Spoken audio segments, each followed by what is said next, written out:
This video is based on official BEA investigation reports and documented evidence. The story you're about to hear represents one of aviation's most confounding mysteries, a case where modern technology, human confusion, and the vast Atlantic Ocean combined to create a tragedy that took nearly 2 years to understand. June 1, 2009. The early hours of Monday morning find Air France Flight 447 cruising peacefully at 37,000 feet over the South Atlantic. The Airbus A330-200, registration FGZCP, carries 228 souls from Rio de Janeiro toward Paris Charles de Gaulle Airport. Passengers returning from Brazilian vacations, business travelers, and families heading home to Europe. At 2:10 a.m. UTC, everything appears routine. The aircraft is flying through the Intertropical Convergence zone, an area known for severe weather, but nothing unusual for a modern airliner equipped with sophisticated weather radar and autopilot systems. The pilots are managing their rest periods for the long overnight flight across the Atlantic. But within minutes, a sequence of events will unfold that transforms a routine transatlantic flight into aviation's most puzzling accident. What begins with frozen sensors will end with the complete loss of an aircraft and all aboard, somewhere in the darkness of the mid-Atlantic Ocean. This is the story of Air France 447, how a brief malfunction in airspeed sensors led to pilot confusion, aircraft stall, and a 4-minute descent into the ocean that would take searchers 2 years to understand, and the aviation industry decades to prevent from happening again. Air France Flight 447 represents the pinnacle of modern aviation technology. The Airbus A330-200, delivered in 2005, embodies sophisticated fly-by-wire flight controls, advanced weather radar, and computerized systems designed to protect aircraft from dangerous situations. With just over 4 years of service, FGZCP has an exemplary maintenance record. The flight crew consists of 3 experienced pilots managing the 10-hour transatlantic route. Captain Marc Dubois, 58, commands the flight with over 11,000 flight hours, including extensive experience on the A330. His professionalism and competence are well regarded within Air France's pilot community. First Officer Pierre-Cédric Bonan, 32, serves as pilot in command during the cruise portion while Captain Dubois rests. Despite his relatively young age, Bonan has accumulated over 2,900 flight hours, with significant time on the A330. His training records show competency in all required procedures. First Officer David Robert, 37, acts as relief pilot with over 6,500 total flight hours. The 3-pilot configuration allows for proper crew rest on ultra-long-range flights, ensuring fresh pilots manage the aircraft's critical phases of flight. The 216 passengers represent a diverse international community: Brazilians, French citizens, Germans, and travelers from over 30 nationalities.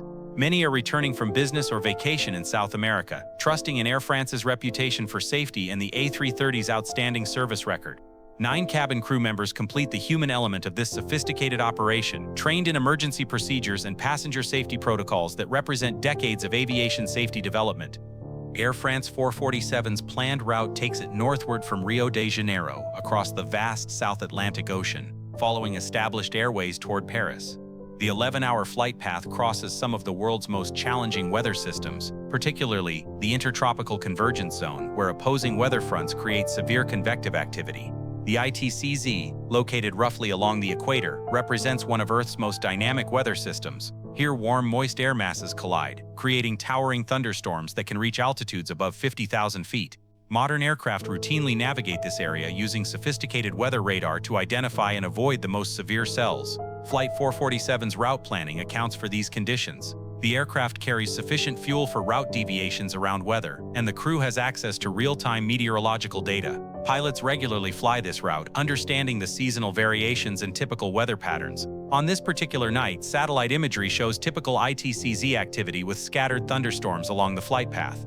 The convective cells are not unusual or particularly severe by South Atlantic standards.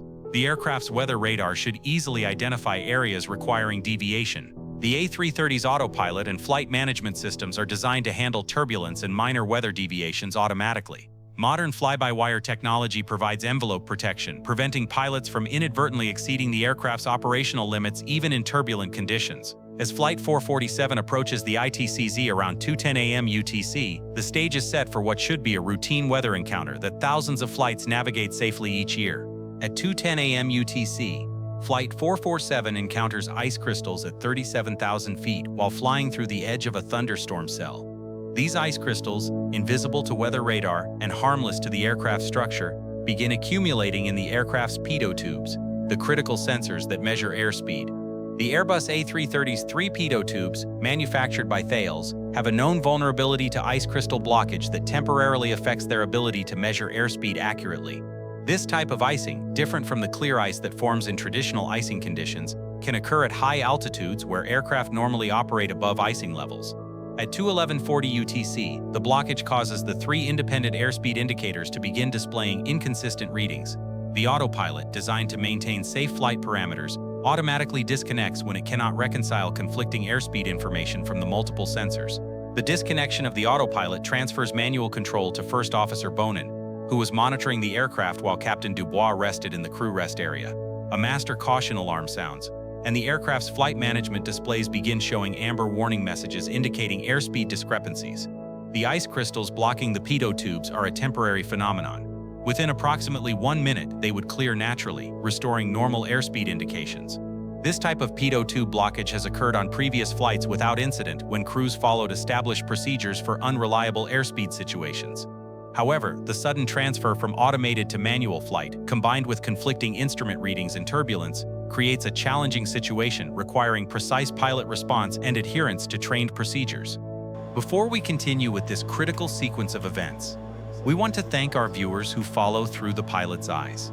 These detailed investigations require extensive analysis of technical reports and flight data to understand how accidents develop. Your subscriptions help us research these complex aviation stories.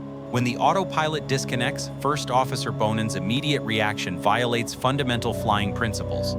Instead of maintaining level flight and checking airspeed sources, he pulls back on the side stick, climbing the aircraft at 7,000 feet per minute, a rate that rapidly bleeds airspeed and energy. The Airbus A330's fly-by-wire system interprets Bonin's inputs as commands to climb steeply. The aircraft's nose rises to 11 degrees, then continues increasing as Bonin maintains back pressure on the side stick. This aggressive climb in the thin air of 37,000 feet quickly reduces the aircraft's speed below sustainable levels. First Officer Robert, awakened by the commotion, enters the cockpit but struggles to understand the rapidly developing situation. The airspeed indicators show conflicting readings, altitude is increasing rapidly, and the aircraft is approaching dangerous flight envelope limits. Captain Dubois, summoned from his rest, arrives in the cockpit as the situation deteriorates. However, the captain's seat is occupied by Robert, forcing Dubois to stand behind the crew and attempt to diagnose the problem while lacking direct access to flight controls or primary instruments. The crew's confusion multiplies as they struggle to interpret conflicting data. The aircraft's angle of attack increases beyond safe limits, but the A330 lacks a direct angle of attack display for pilots. Stall warnings begin sounding, but the crew doesn't recognize the impending aerodynamic stall. At 2:11:55 UTC, just 15 seconds after the autopilot disconnection, Air France 447 enters an aerodynamic stall. The aircraft's nose-high attitude and rapidly decreasing airspeed have reduced airflow over the wings below the critical point needed to maintain lift. The Airbus A330 stall warning system activates, sounding a continuous audio alert, stall, STL, STL. This warning, designed to prompt immediate pilot corrective action, continues for 54 seconds. However, the crew does not respond appropriately to the clear aerodynamic warning. Instead of pushing the nose down to recover from the stall, a fundamental procedure taught to all pilots, First Officer Bonin continues pulling back on the side stick. This action worsens the stall condition, increasing the angle of attack and further reducing airspeed. The aircraft's flight envelope protection, designed to prevent dangerous situations, cannot function effectively when airspeed indications are unreliable. The fly-by-wire system depends on accurate sensor data to provide its protective features, leaving the crew responsible for basic aircraft control. As the stall deepens, the aircraft begins descending rapidly while maintaining a nose-high attitude. This unusual flight condition, known as a deep stall, makes recovery increasingly difficult as conventional control responses become ineffective. The crew's confusion intensifies as they struggle with seemingly contradictory information. The aircraft is descending rapidly despite the nose-high attitude. Airspeed indications remain inconsistent, and altitude is decreasing at an alarming rate. None of the three experienced pilots recognizes that they're dealing with a classic aerodynamic stall requiring immediate and decisive corrective action. From 37,000 feet, Air France 447 begins a terrifying descent toward the Atlantic Ocean. The aircraft, locked in a deep stall with its nose pointed skyward, falls like a leaf despite the crew's frantic attempts to understand and correct the situation. At 2:12:28 UTC, the aircraft passes through 30,000 feet while descending at over 10,000 feet per minute. Captain Dubois, now understanding the gravity of the situation, takes control and attempts to diagnose the problem. However, the confusion about airspeed indications and the unusual flight attitude makes recovery extremely difficult. The crew attempts various solutions, adjusting engine power, changing aircraft configuration, and trying to restore normal flight parameters. However, they fail to recognize the fundamental problem. The aircraft is stalled and requires a nose-down attitude to break the stall and restore normal flight characteristics. Cockpit voice recordings reveal increasing desperation as the crew realizes they're losing altitude rapidly. What's happening? I don't understand what's happening. Voices from the cockpit capture the confusion and fear as experienced pilots struggle with a situation beyond their training scenarios. At 2:13:28 UTC, passing 20,000 feet, the crew finally attempts to push the nose down. However, after more than 2 minutes in a deep stall, the aircraft has insufficient altitude to complete a full recovery. The ocean surface approaches rapidly in the darkness below. First Officer Bonin makes a final tragic admission. "I've been pulling back the whole time."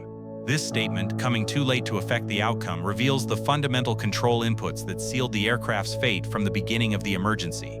At 2:14:28 UTC, 4 minutes and 8 seconds after the initial autopilot disconnection, Air France 447 impacts the Atlantic Ocean at high speed. The aircraft, still in a deep stall with its nose pointed up at 16 degrees, hits the water with tremendous force, killing all 228 people instantly. The impact occurs approximately 640 nautical miles northeast of Brazil's coast, in international waters where the ocean depth exceeds 12,000 feet. The aircraft breaks apart on impact, scattering debris across a wide area of the South Atlantic. Brazilian Air Traffic Control, noting the aircraft's failure to make scheduled position reports, initiates search and rescue procedures. However, the vast scale of the South Atlantic and the lack of precise impact coordinates make the search extremely challenging. On June 2nd, Brazilian Navy ships locate floating debris including seats, luggage, and structural components. 2 bodies are recovered on June 6th, followed by the aircraft's vertical stabilizer on June 7th. These discoveries confirm the aircraft's destruction but provide few clues about the cause.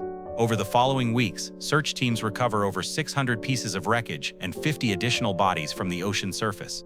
However, the critical flight data recorders remain lost on the ocean floor, 4 kilometers below the surface in one of Earth's most challenging underwater environments. Without the black boxes, investigators can only speculate about the cause of the accident. The physical evidence suggests a high-speed impact with the water, but the sequence of events leading to the crash remains a mystery that will take nearly 2 years to solve. The search for Air France 4047's flight recorders becomes one of the most challenging underwater recovery operations in aviation history. The crash site lies in the abyssal plain of the South Atlantic, where crushing pressure, complete darkness, and extreme depth create nearly impossible working conditions. Initial search efforts focus on a 40 nautical mile radius around the aircraft's last known position. However, the vast search area and extreme depth make conventional search methods ineffective. Sonar systems struggle with the rough underwater terrain, and submersibles require precise navigation in the complete darkness of the deep ocean. The first phase of searching, lasting until August 2009, covers 1,800 square miles of ocean floor without success. Advanced sonar arrays and autonomous underwater vehicles map the seafloor inch by inch, documenting previously unknown underwater mountains and valleys, but finding no trace of the missing aircraft. A second search phase begins in early 2010, expanding the search area and employing new technology. The operation involves French, American, and international expertise using the most advanced deep-sea search equipment available. Still, the recorders remain elusive in the massive underwater landscape. In March 2011, nearly 2 years after the crash, a fourth search phase begins using updated analysis of ocean currents and debris patterns. On April 3rd, sonar operators detect a large debris field on the ocean floor. Submarine cameras confirm the discovery. Air France 447 has finally been found. The recovery operation, using specialized submersibles and robotic arms, carefully extracts the flight data recorder and cockpit voice recorder from the wreckage. Additionally, searchers recover 104 additional bodies, bringing some closure to families who had waited 2 years for answers. As we conclude this investigation into Air France 447, we thank our viewers who follow through the pilot's eyes. These complex technical investigations help us understand how human factors, technology, and training intersect in aviation safety. Your support allows us to research these detailed stories that honor those lost while advancing safety knowledge. The BEA's final report, released in July 2012, reveals the complete sequence of events leading to the crash. The investigation identifies pitot tube icing as the initial trigger, but pilot response as the primary cause. The crew's failure to recognize and recover from the stall proved fatal, despite having sufficient altitude and time for recovery. Key findings include inadequate training for unreliable airspeed situations, lack of angle of attack displays for pilots, and confusing stall warning systems. The report emphasizes that the accident was preventable with proper crew response to the initial malfunction. The tragedy leads to significant safety improvements across the aviation industry. Airlines enhance pilot training for manual flying skills and unreliable airspeed procedures. Aircraft manufacturers improve sensor designs and add angle of attack displays to help pilots understand aircraft state. Air France replaces all suspect pitot tubes across its fleet and revises training programs to emphasize basic flying skills. The accident demonstrates that even in an era of advanced automation, fundamental pilot skills remain critical for safety. The 228 victims of Flight 447 are remembered through improved safety standards that continue to protect aviation today. Their tragedy ensures that future pilots receive better training for managing unusual situations and that aircraft provide clearer information about flight state. The lessons learned from this accident continue to influence pilot training, aircraft design, and emergency procedures worldwide.